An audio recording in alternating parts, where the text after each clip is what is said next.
ایک بار حضور پاک صلی اللہ علیہ وآلہ وسلم حضرت عائشہ صدیقہ کے گھر میں آرام فرما رہے تھے۔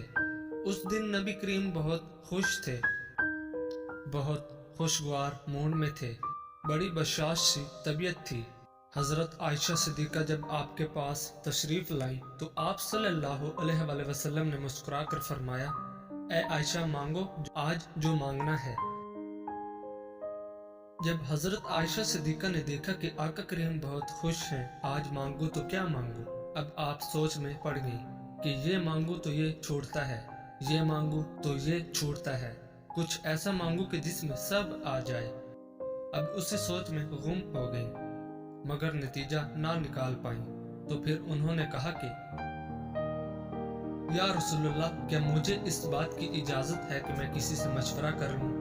تو آپ صلی اللہ علیہ وآلہ وسلم نے کہا، عائشہ کس سے مشورہ کرو گی؟ تو آپ نے فرمایا، یا رسول اللہ اپنے والد گرامی سے۔ تو آپ مسکرائے اور فرمایا، اگر آپ میرے یار سے ہی مشورہ کرنا چاہتی ہو تو جاؤ کر لو۔ حضرت عائشہ دوڑتی ہوئی اپنے والد محترم حضرت صدیق اکبر کے پاس آئیں اور کہا، ابا جان آج نبی بہت خوش ہیں اور انہوں نے فرمایا ہے کہ اے عائشہ آج مانگو جو مانگنا ہے، میری سمجھ میں نہیں آتا کہ کیا مانگو۔ حضرت صدیق اکبر بھی بہت خوش ہوئے، فرمانے لگے، بیٹی اگر ایسا ہے تو سنو، اگر تم مجھ سے مشورہ لیتی ہو تو آقا سے یہی ایک چیز مانگ لو، پیارے نبی سے کہو کہ جب آپ معراج کی شب رب سے ملے تھے تو جو خاص ملاقات ہوئی تھی تو اس خاص ملاقات میں کچھ خاص باتیں بھی ہوئی تھیں، ان خاص باتوں میں سے کوئی ایک خاص بات ہی بتا دیجئے، وہ راز جو صرف آپ اور رب جانتا ہے۔ تو حضرت عائشہ صدیقہ دوڑتی ہوئی آئیں، نبی کریم نے حضرت عائشہ صدیقہ کو آتے دیکھا تو فرمایا، عائشہ پوچھ آئی ہو؟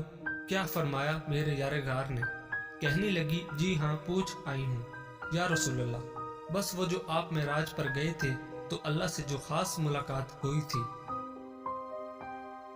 اس خاص ملاقات میں کچھ خاص باتیں بھی ہوئی تھیں، تو ان خاص باتوں میں سے ایک کوئی خاص بات ہی بتا دیں۔ آقا کریم مسکرائے اور فرمایا، میرے یار غار نے پوچھا بھی تو کیا پوچھا؟ فرمانے لگے، عائشہ یہ راز کی بات ہے لیکن میں وعدہ کر چکا ہوں، اس لیے ان باتوں میں سے ایک بات میں تمہیں بتا دیتا ہوں۔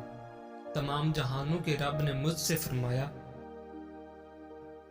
کہ جو شخص ٹوٹے ہوئے دلوں کو جوڑ دے گا اس کو جنت میں بھیجنا مجھ پر لازم ہو جائے گا۔ اب ادھر حضرت صدیق اکبر بڑی بے چینی سے انتظار کر رہے تھے۔ کچھ دیر بعد حضرت عائشہ صدیقہ اپنے والد کے گھر میں داخل ہوتی ہیں تو دیکھتی ہیں کہ حضرت صدیق اکبر بے چینی کے عالم میں ٹہل رہے ہیں اور وعدہ لے لیا تھا کہ عائشہ جب حضور صلی اللہ علیہ وآلہ وسلم بتائیں گے تو تم آ کر مجھے بتاؤ گی۔ تو وہ جب وعدے کی تکمیل کے لیے پہنچی، حضرت صدیق اکبر تیز قدموں کے ساتھ عائشہ کی طرف لپکے اور پوچھا، کیا فرمایا آقا نے؟ عائشہ فرمانے لگی کہ حضور نے فرمایا، تمام جہانوں کے مالک نے فرمایا کہ جو ٹوٹے ہوئے دلوں کو جوڑے گا اس کو جنت میں بھیجنا مجھ پر لازم ہوگا۔ یہ سننا تھا کہ حضرت صدیق اکبر نے زاروں کی طرح رونا شروع کر دیا۔ بلند آواز میں صدیق اکبر نے فرمایا، بیٹی تم نے اس بات کا ایک ہی رخ دیکھا ہے، جو ٹوٹے ہوئے دلوں کو جوڑ دے گا اس پر جنت لازم ہے، اور جو کسی کا دل توڑ دے گا تو اس پر جہنم بھی تو لازم ہو گئی نا۔ جب آپ کی مشکلات حد سے بڑھنے لگیں تو سمجھ لو کہ اللہ کریم آپ کو کوئی بلند مرتبہ دینے والا ہے۔ جس گھر میں بلی کی رونے کی آواز آئے وہاں رزق کی تنگی آنے لگتی ہے۔ جس آدمی کی زبان خراب ہو جاتی ہے اس کا نصیب بھی خراب ہو جاتا ہے۔ چور اور جواری توبہ کر سکتے ہیں لیکن کوئی جھوٹا سچ نہیں بول سکتا۔ جس دوست کو دوسروں کی عیب جوئی کرتے ہوئے پاؤ اسے اپنے دوستوں کی فہرست سے خارج کر دو۔ ایسے علاقے میں نہیں رہنا چاہیے جہاں دینی مسئلہ بتانے والا عالم اور جسم کا علاج کرنے والا طبیب موجود نہ ہو۔ خاموشی دانائی کی علامت ہے، مگر اس پر عمل کرنے والے بہت کم ہیں۔ جب کام زیادہ ہو تو سب سے پہلے اس کام کو ہاتھ میں لو جو سب سے زیادہ اہم ہو۔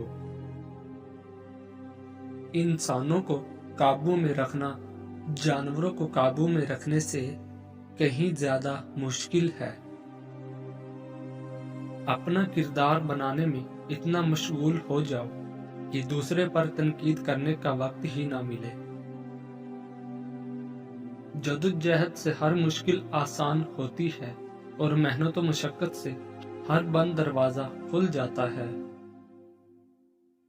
جو بندہ اپنا وقت رائگاں نہیں کرتا، اس کی خواہشات اس کے قابو میں رہتی ہے، اور جس کی خواہشات قابو میں ہو وہی کامیاب ہوتا ہے۔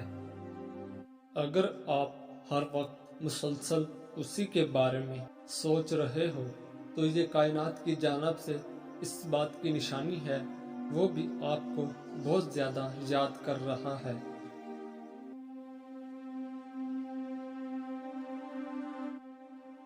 اللہ تعالیٰ کسی کو مایوس نہیں کرتا، اس سے مانگتے رہو، ایک دن یا تو وہ ہمیں عطا کرنے کے بعد پرسکون کر دے گا، ورنہ اس احساس سے بے نیاز کر کے مالا مال کر دے گا۔ بس یقین رکھو اس رب پر۔ اگر اللہ پاک تمہاری دعائیں پوری کر رہا ہے تو وہ تمہارا یقین بڑھا رہا ہے، اگر دعائیں پوری کرنے میں دیر کر رہا ہے تو تمہارا صبر بڑھا رہا ہے، اگر تمہاری دعاؤں کا جواب نہیں دے رہا تو وہ تمہیں آزما رہا ہے۔ اس لیے ہمیشہ دعا مانگتے رہا کرو۔ اللہ اپنے کچھ بندوں کی دعائیں اتنی جلدی قبول نہیں کرتا کیونکہ اسے بار بار اپنے بندے کا مانگنا پسند آ جاتا ہے، اور بے شک اللہ انہی کو آزماتا ہے جن سے وہ پیار کرتا ہے۔ دعا دل سے مانگی جاتی ہے، زبان سے نہیں، کیونکہ دعا تو ان کی بھی قبول ہوتی ہے جن کی زبان نہیں ہوتی۔ یہ نہ سوچو کہ اللہ پاک تمہاری دعا قبول نہیں کرتا، شکر کرو کہ تمہارے گناہوں کی سزا نہیں دیتا۔ ہوائیں موسموں کا رخ بدل سکتی ہیں اور دعائیں مصیبتوں کا۔ نصیب سے زیادہ قیمتی دعا ہوتی ہے، کیونکہ جب زندگی میں سب کچھ بدل جائے تب انسان کے پاس دعا ہی بچتی ہے جو نصیب کو بدل دیتی ہے۔ تقدیر اور قسمت سے زیادہ طاقت دعا میں ہوتی ہے۔ ایک دوسرے کے لیے دعا مانگا کریں، یہ اللہ تعالیٰ کا پسندیدہ اور قبولیت والا عمل ہے۔ تم خواہ چپکے سے بات کرو یا اونچی آواز سے، اللہ کے لیے یکساں ہے، وہ تو دلوں کا حال تک جانتا ہے۔ دو چیزیں انسان کا چہرہ بگاڑ دیتی ہیں اور وہ اپنی عمر سے بڑا لگتا ہے۔ نمبر 1، نیند پوری نہ ہونا۔ نمبر 2، بلا وجہ پریشان رہنا۔